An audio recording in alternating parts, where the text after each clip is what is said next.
Welcome to In the Arena of Success. This podcast is where courage meets opportunity.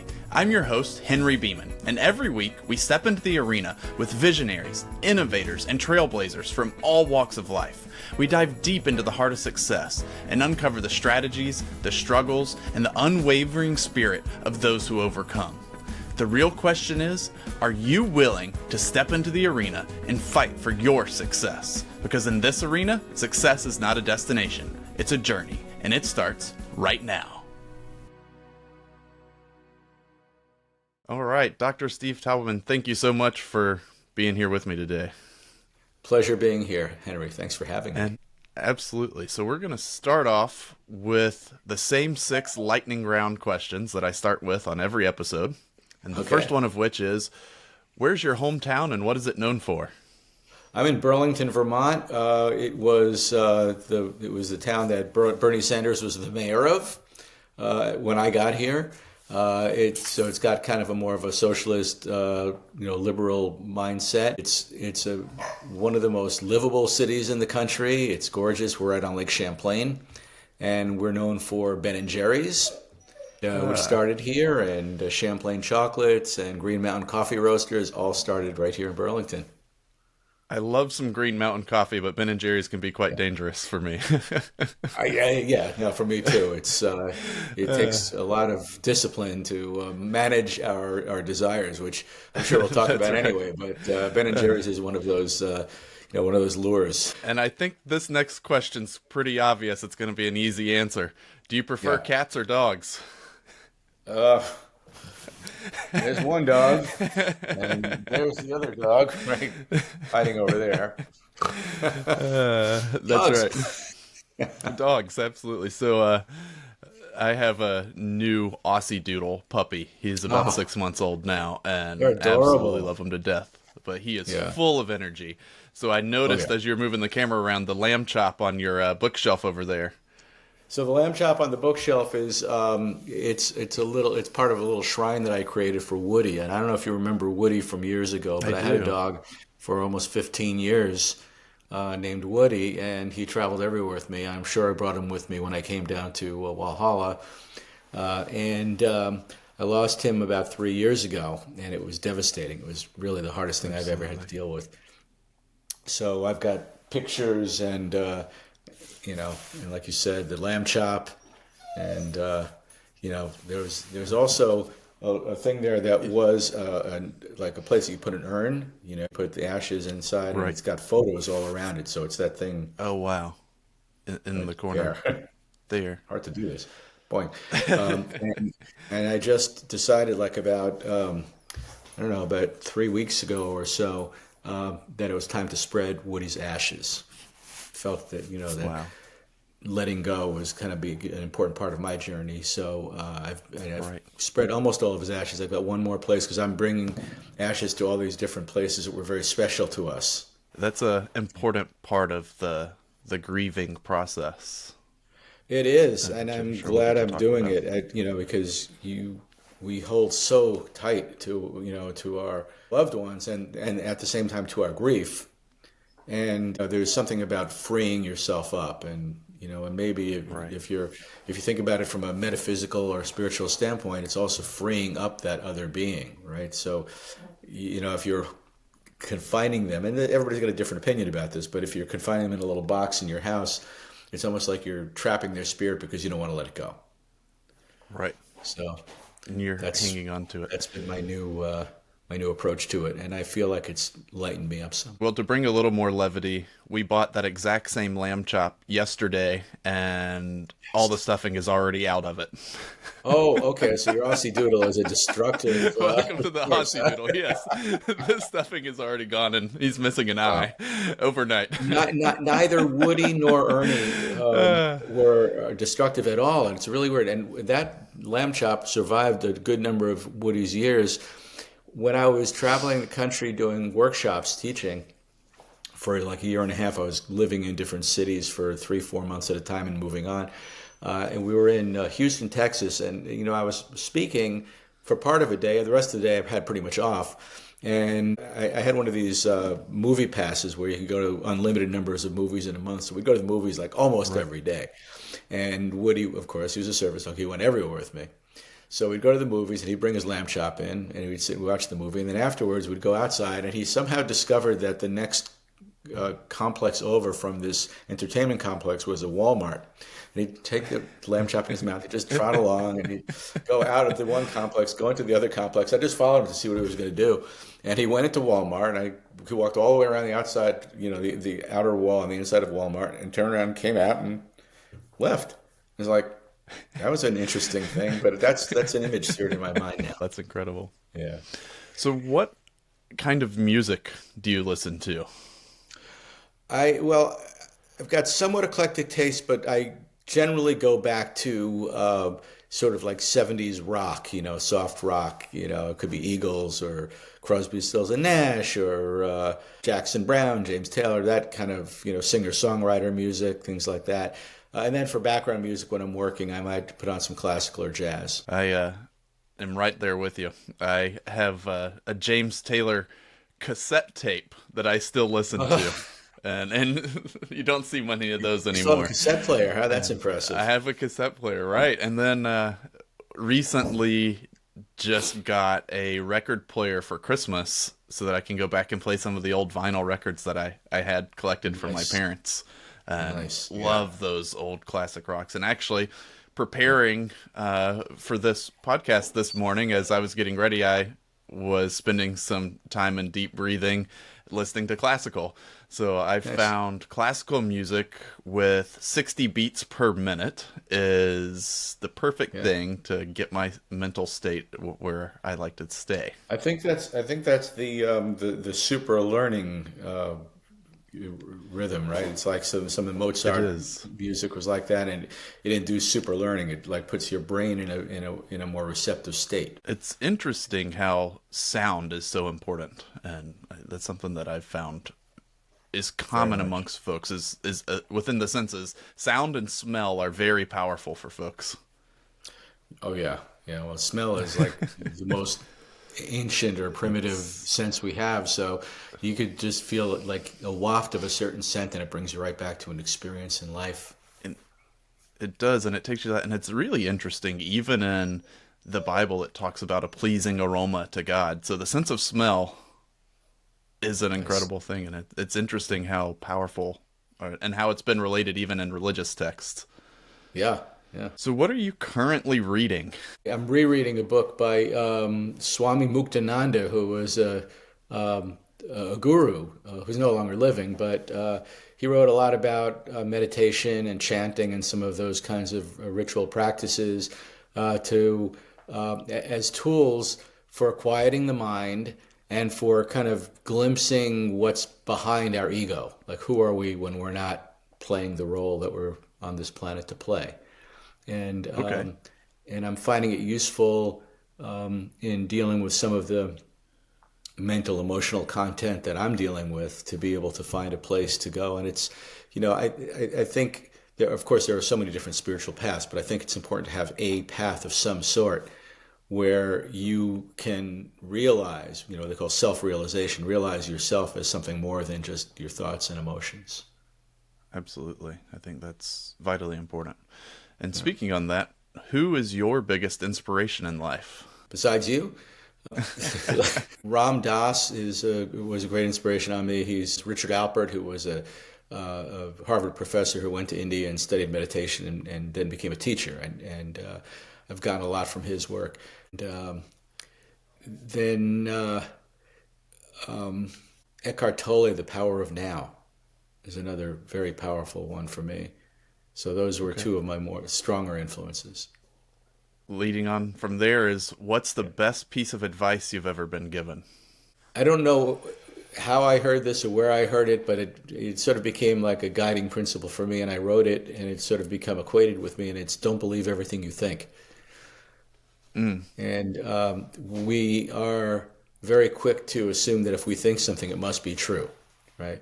And our thoughts are not necessarily empowering to us. Sometimes, I'm not good at this, or I'm hopeless, or whatever the voices are underneath depression or anxiety. Those are things that we've just come to believe, because that's the way we're trained, is to believe whatever we think.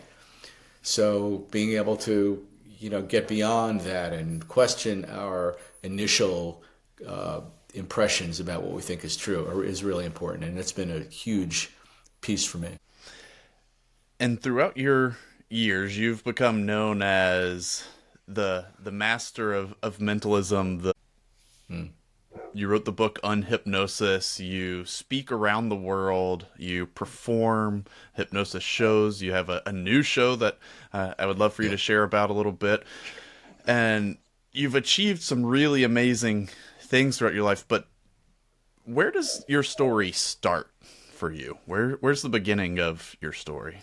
I think my story started, obviously when I was very young, and touched on the idea that I was by nature something of a performer.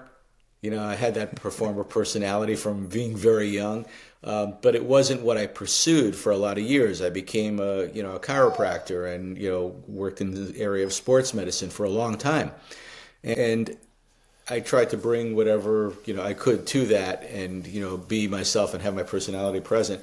But the real kind of pivotal point for me was when I sold my chiropractic practice, and that was back in 1996. And that was when I kind of reinvented my life. And in UnHypnosis, I tell this story about how I ended up going to Guatemala as as just something interesting to do and work on my language skills, try to learn Spanish. And when I got there, I was in, well, you want to hear this whole story? It's a very cool story. Sure, absolutely. Okay. I was gearing up to end my chiropractic career. I knew that something in me was leading me to go in a different direction, but I didn't know exactly what that direction was. I came across a book called How to Win by Quitting, which was in alignment with where I was at, which was like, okay, sometimes the answer in life is, to end one chapter before you go on to the new chapter. And I read this book. It was by a guy by the name of Jerry Stocking. Jerry was a very successful, I think, stockbroker or somebody in the financial industry who realized that he wasn't feeling that the work he was doing was rewarding. And he had this epiphany, and he went into work one day. He said, "I quit." And they were like, "What do you mean you quit? You can't quit." He said, "I just did." And he then went on to become a personal development guru and wrote this great book.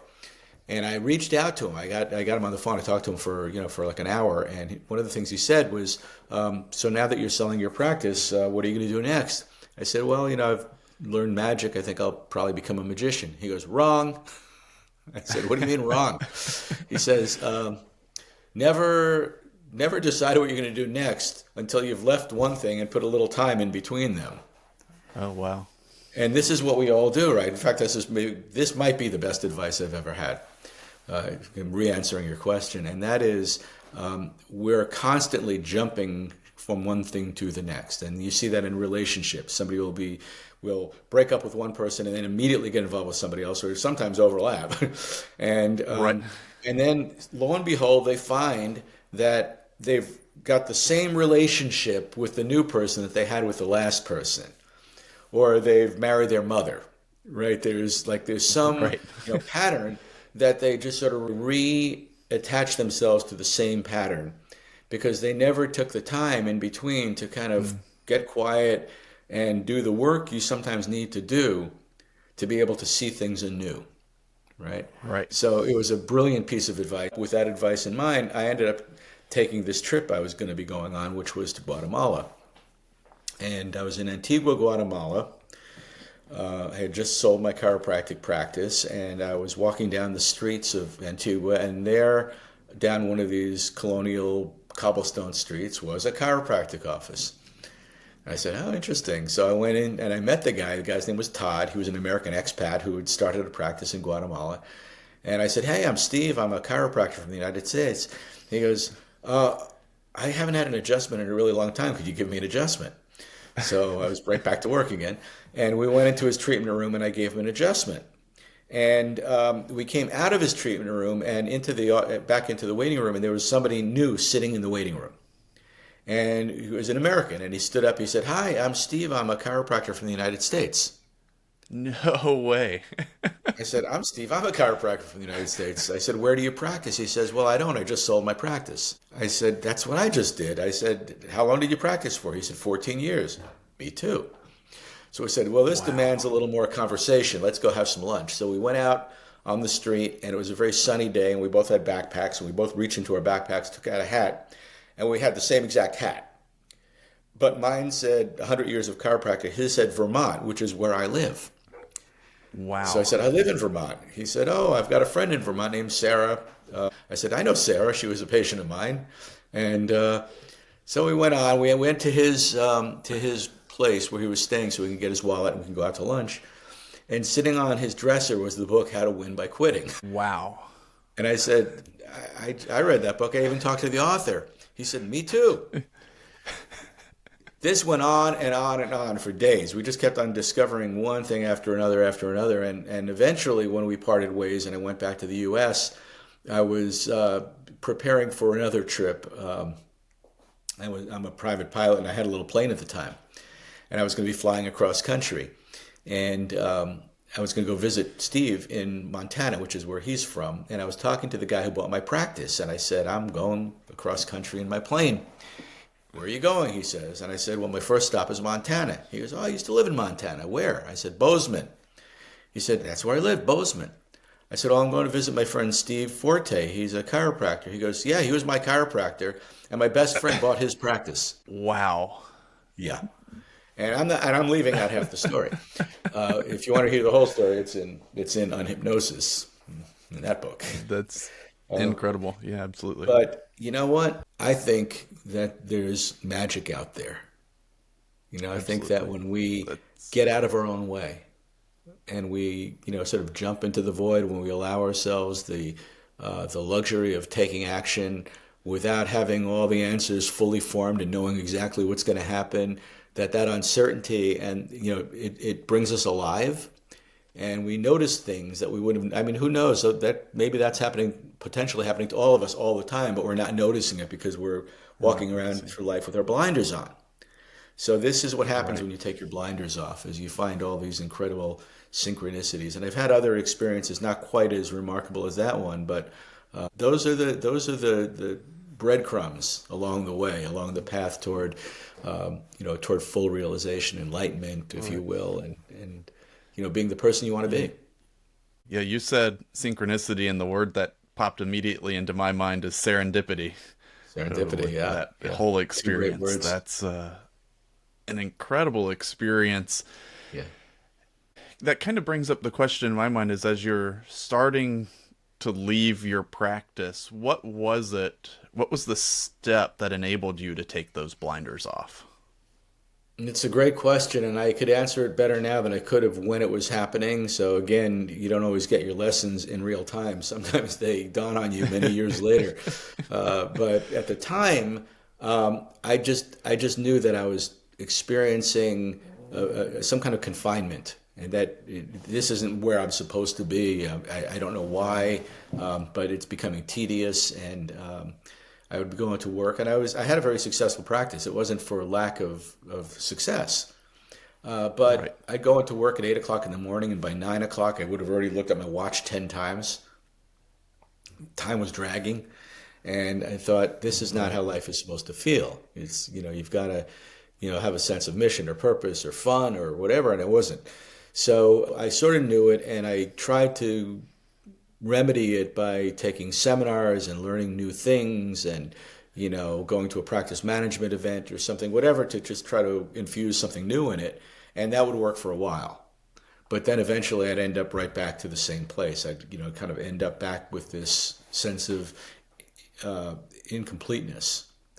And so what finally happened was I was at a chiropractic seminar, and it was the annual Vermont Chiropractic Association convention, and there was a motivational speaker who was also a chiropractor on stage, and he was talking about how great it is to be a chiropractor, and everybody was getting all pumped and riled up, and he was getting people to punch the sky and woohoo, we love what we do. And I felt nothing. I was like, I wanted to feel something. I mean, all of my friends were, pretty excited, but I didn't feel it. And I thought, Right. if I can't get it in this environment where there's all this enthusiasm all around me, I'm not going to get it. This was back in 1995. So I don't even know if the internet was, I think the internet was brand new. Um, Cell phones didn't even, maybe they existed, but nobody had them yet. We Right. were like pretty much, analog people.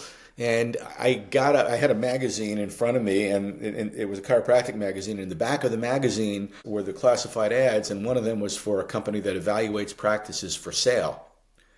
And I got up in the middle of the seminar, like right then, and I went out to a telephone booth and I called that company. I said, "Hi, I'm selling my practice. Can you come and evaluate it?" And it Right. happened just like that. It was like when you know, you Wow. know. I up Absolutely. until that point, I thought maybe something was not right, but this was when I absolutely knew. 'Cause I think that's something that a lot of folks face, whether it be in starting their own business or pursuing education or whatever field that they may be in, is I think you come to a part where you're facing some giants, where you're facing a challenge, and you have to determine, do I throw in the white towel and go in a different direction, or do I keep Mhm. pushing through this? Many times the answer is you keep pushing through because a lot of these obstacles are here to determine how bad you want it, and you'll get to that next level because it is 100%. achievable within your path. And then many times it's also, hey, it's time to throw in the white towel on this path and go in a different direction. Yeah. And that deciding point's very hard for folks to figure out, all right, am I making the right choice here? Yeah, and there's no absolutely right, way of making that decision. There are so many decisions in life where, you'll agonize and ruminate and whatnot, but in many cases, and probably in most cases, there does come a point where the answer does reveal itself. And when it happens, it's kind of freeing. And sometimes those Absolutely. times when you have to, where you make the decision, it's in the face of the consequences you might fear. Right. So if I do this, what's going to happen to me?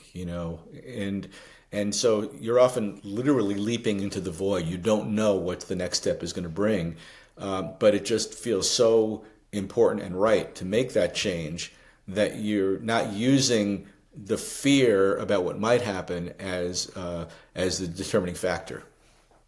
Absolutely. And I think you hit the nail on the head there and you said the answer will reveal itself. I think too often we try to force a decision or force something to happen. And the answer came when you stepped out of the way and let the answer come. You're in Yeah, the middle of a seminar and you're like, wait a minute, everyone else is hyped up about this and it's just not here. So it's time. And I yeah. think that's a neat revelation.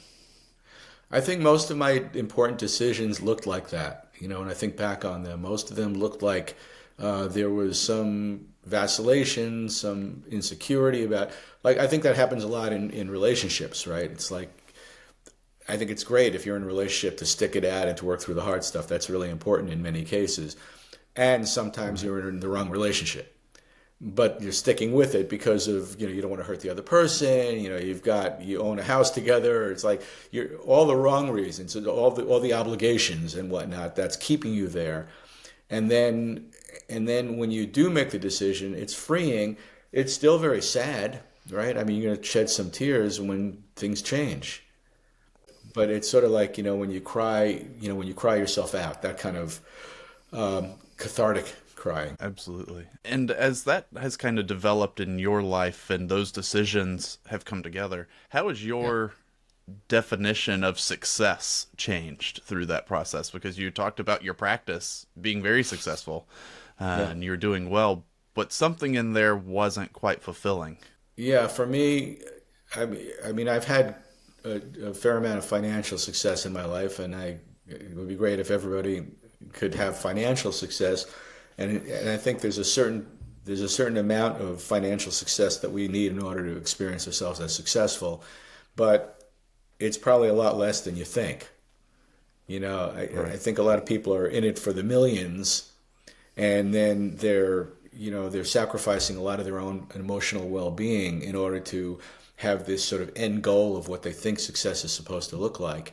And I've read this about prosperity. It's like up to a certain point, you need to have your basic needs met. You need to have some of the things that give you joy available to you. But beyond that, it starts being something that's weighing you down more than anything else. And then you've got to be thinking, and I've had to be thinking about, what does success look like for me? It looks like having an environment where I feel safe and comfortable, and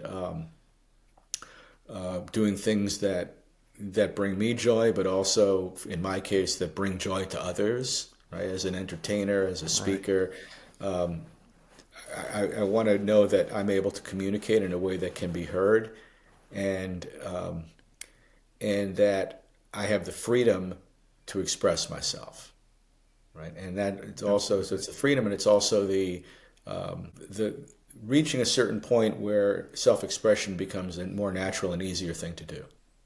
You probably could relate to that too in the work you do as a leader. Absolutely. It's like, it's not all up here. It's not all like, okay, well, this is what I was taught to do. There's intuition, there's creativity, and a lot of that comes out of comfort, comes out of confidence, and that's a huge piece of success. Absolutely. You hit on creativity, and that's something that is really powerful and has been a big influence in my life, is the opportunity to be creative and to try things in a different way and to not fit in the mold.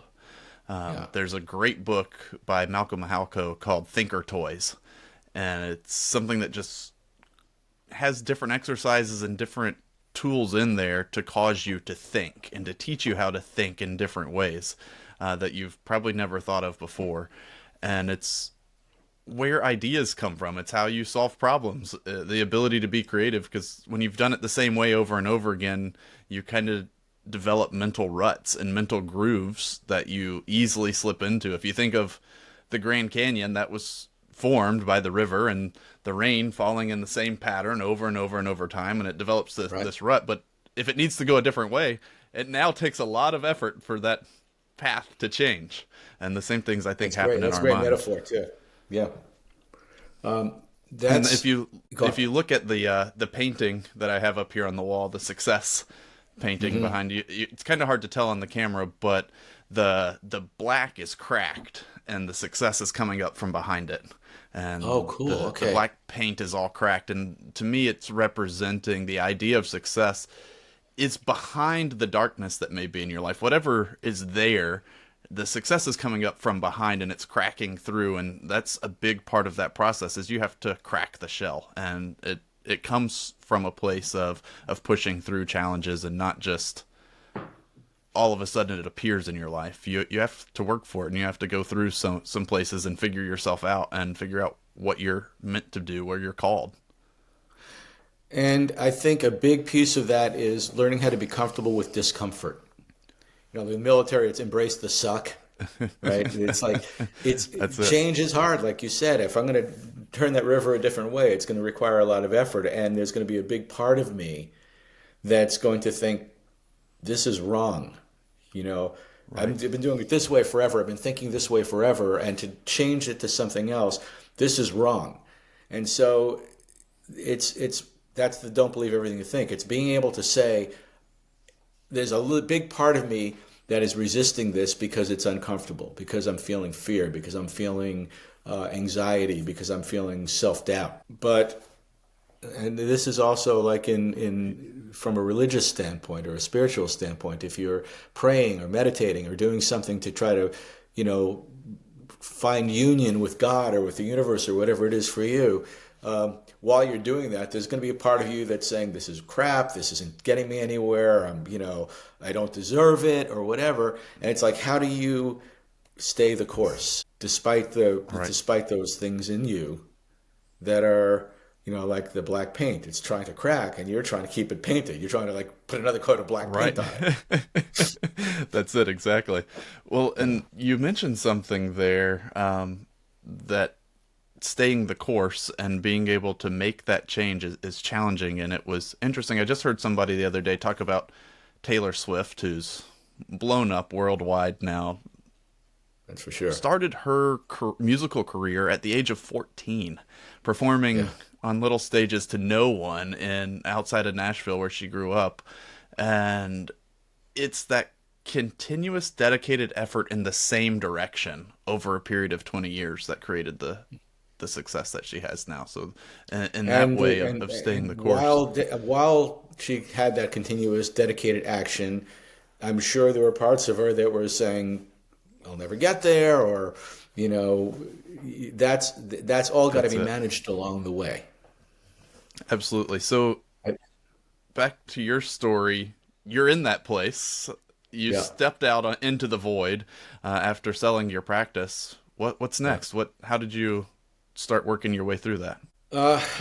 So I think that experience, the time I spent in Guatemala and the time that I spent with Steve, um, gave me a little bit of a passion for adventure, a passion for newness, a willingness to to be uncertain, and so that sense of adventure, that carried me along a good long way. Right, in Right. travels and in exploring what I wanted to do. So that's when I came back. I'd already been doing some magic as a, not just a hobby, but moonlighting. So I was performing in, corporate parties and things.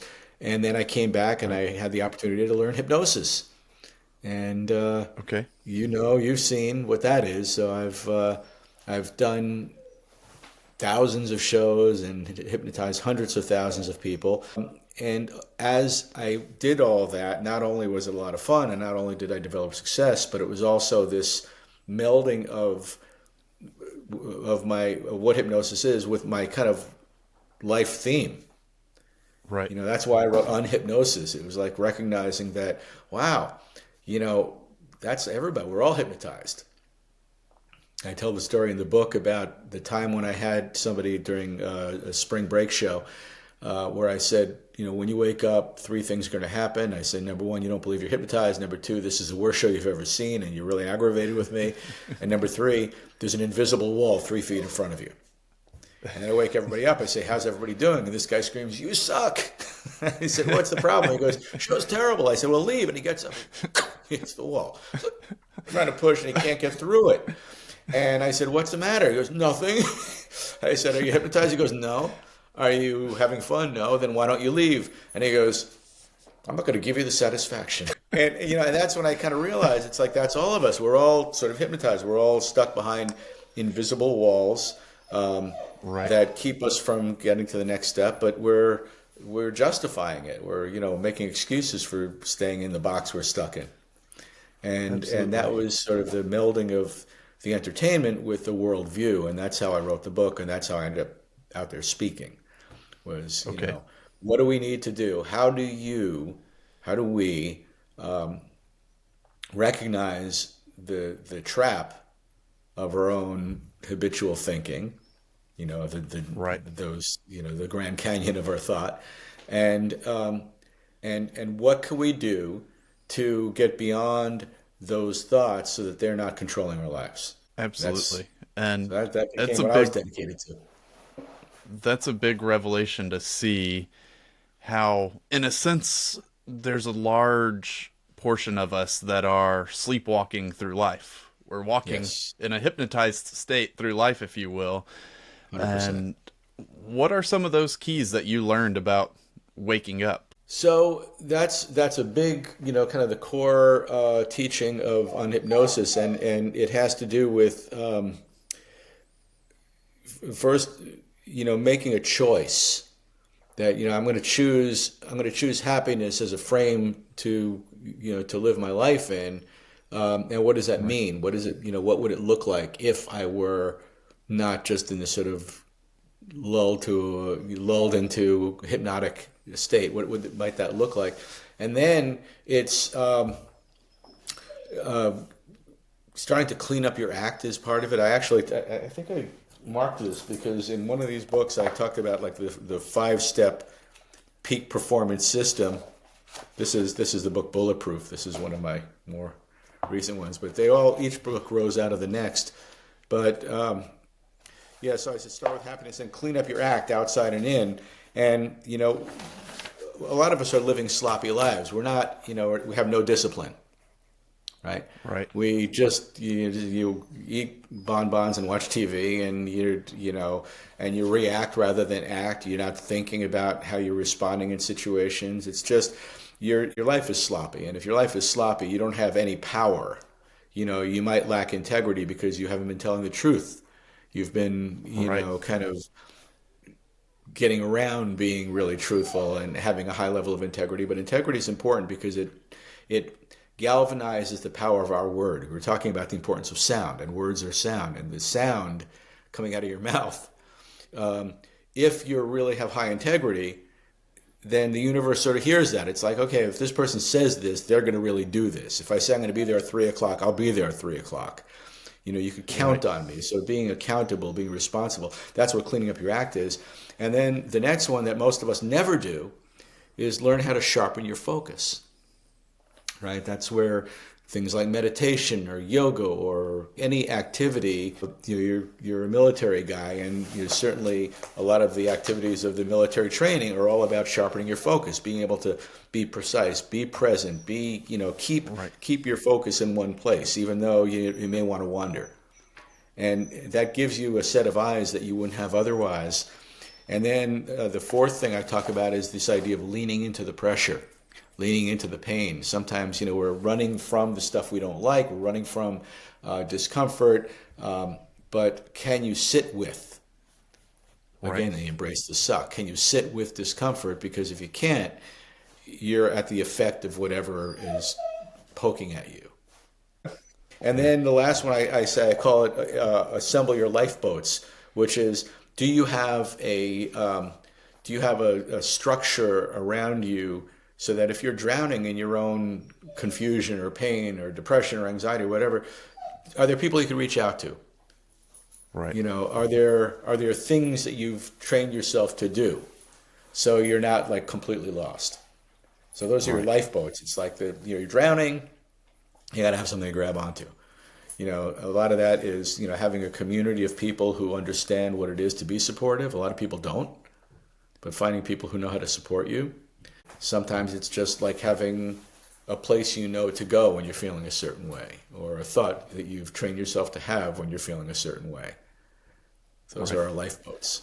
So those are some of the things that I think are important. Well, it's really interesting, and I've got a couple of books here.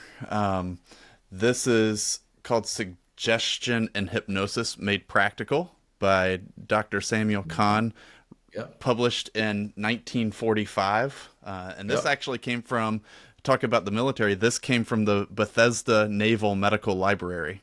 It's stamped inside. Oh, cool. Original copy, Bethesda Naval Medical Library. Harry Lorraine's Secret of Mind Power, early 1900s. Is that old?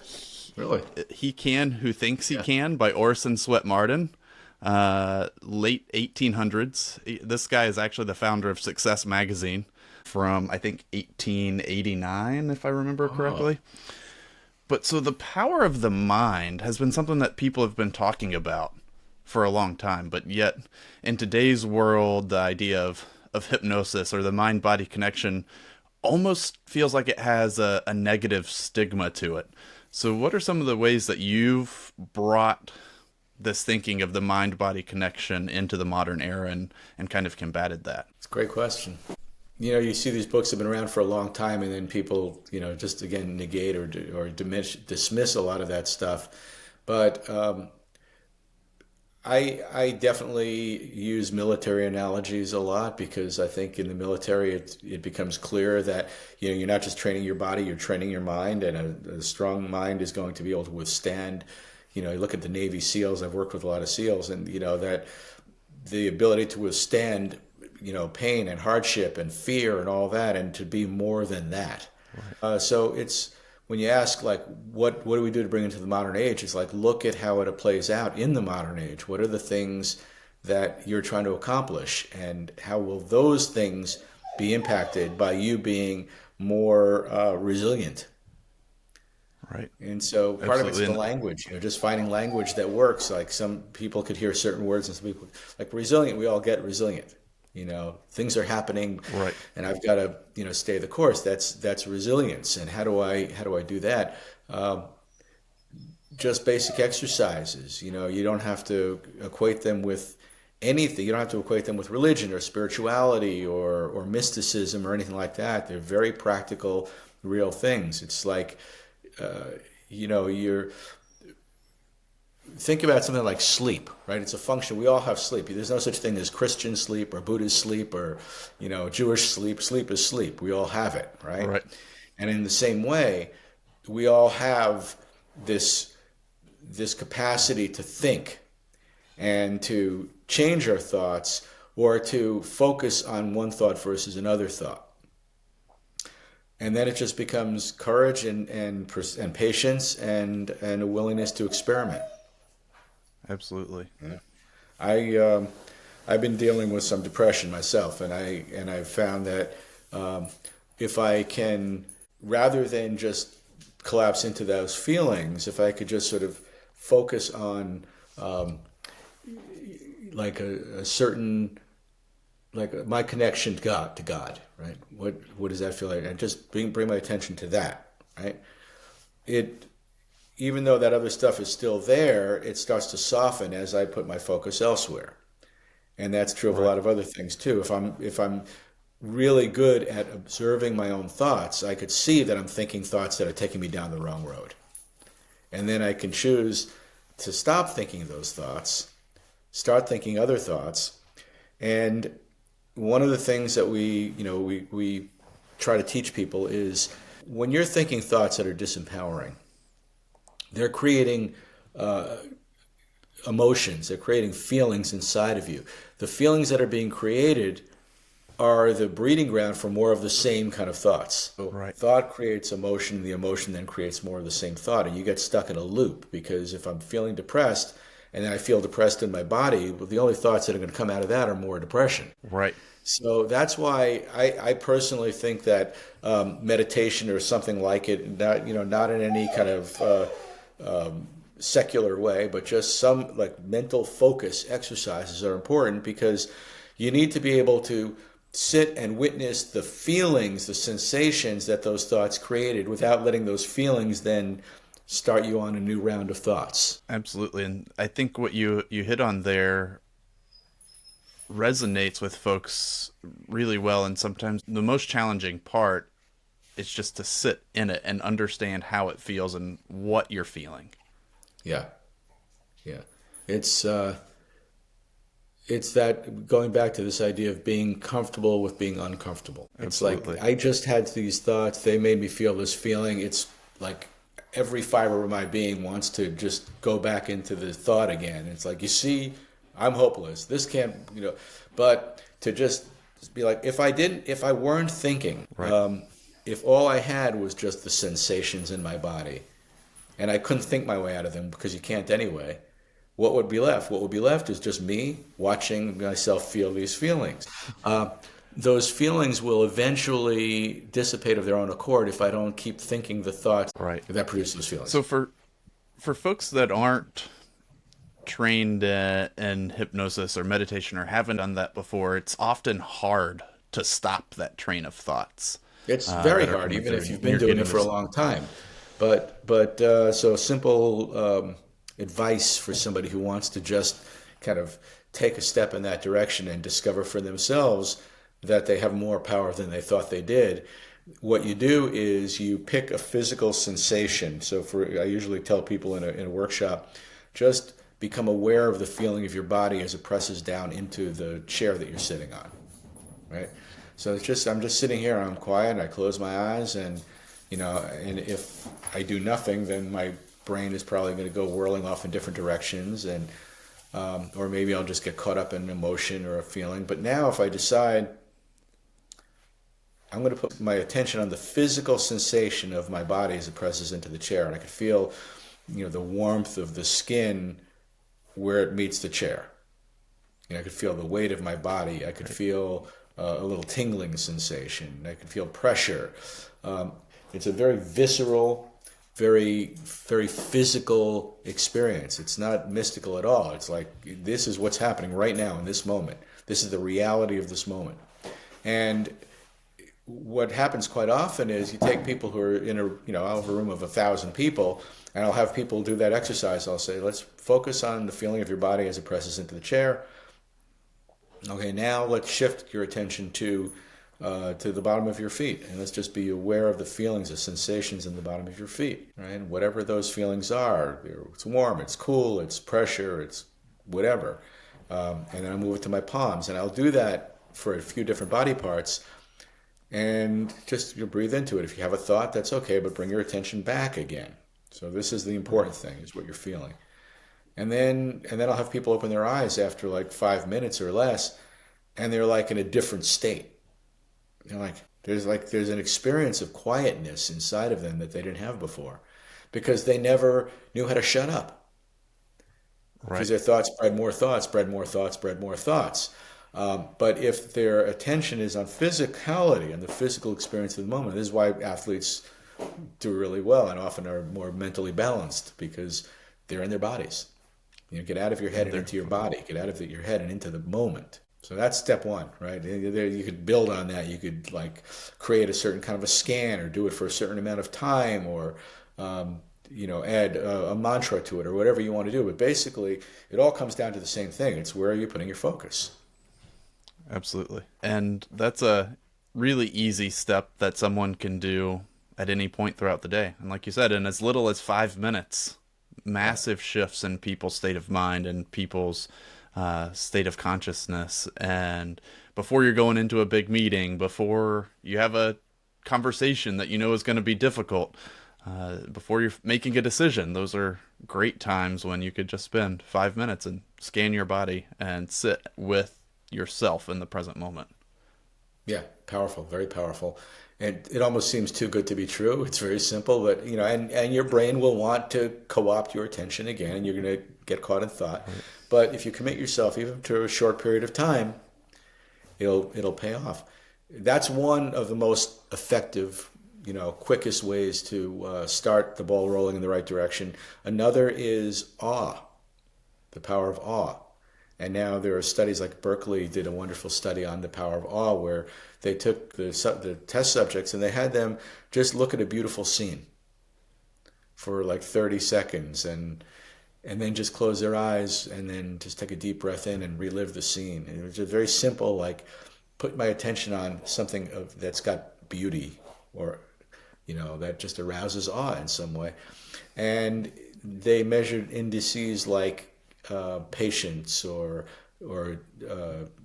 endurance or optimism. There were all these things that they measured, and they all went up.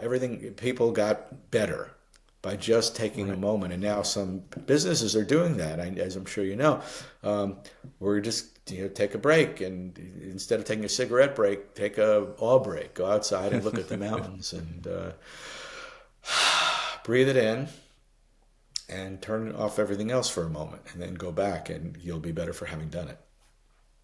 Absolutely. And those are some really incredible and practical tips that folks can use. It's not something that's very heady and something that you have to think about too much. It's practical, easy to do. Anybody can do it. And that's really, really helpful. And so thanks so much for sharing that and for coming on today. And folks that want to know more about what you're doing, where can they find you? What resources do you have out there, and where can they look for you? So my main website is my name, SteveTaubman.com, Steve, Taubman.com. You can fire that up there or whatever. And from there, you can find access to, some of my books and whatnot. And also to, if you happen to be looking for a speaker, that's where you would go to find out about my availability as a speaker. And this is stuff I talk about, is resilience and, leadership and things like that. And then I also created a new show called Mind Magic, and it's just another delivery system for wisdom, but with a lot of humor, because I think laughter and astonishment are just as powerful as awe and mindfulness in terms of, shifting our consciousness. So it's just a very funny and astonishing show, and I've been doing that, and that's mindmagic.guru. All right. Excellent. Well, I highly recommend everyone to go check out stevetaubman.com and mindmagic.guru. You're absolutely going to love Steve's work. He's an incredible guy. He's been an incredible friend over a long period of my life, even though we've touched bases only rarely. It's one of those things where the conversation picks right back up, and I really appreciate you coming on today. Well, thanks so much for having me. It's wonderful to see what you've created here and your life, and I respect and honor you. So thanks for having me be part of this. Absolutely. Take care. Did you like what you heard on today's podcast? If so, do me a quick favor and hit the like and subscribe button. That way you'll stay updated on all the new content that I publish. Also, visit me on social media, Facebook, LinkedIn, Instagram, YouTube, and tell me what you want to hear more about. I love to hear your comments. That way I can continue to produce content that you love and enjoy. You can also check out my website, henrybeeman.com.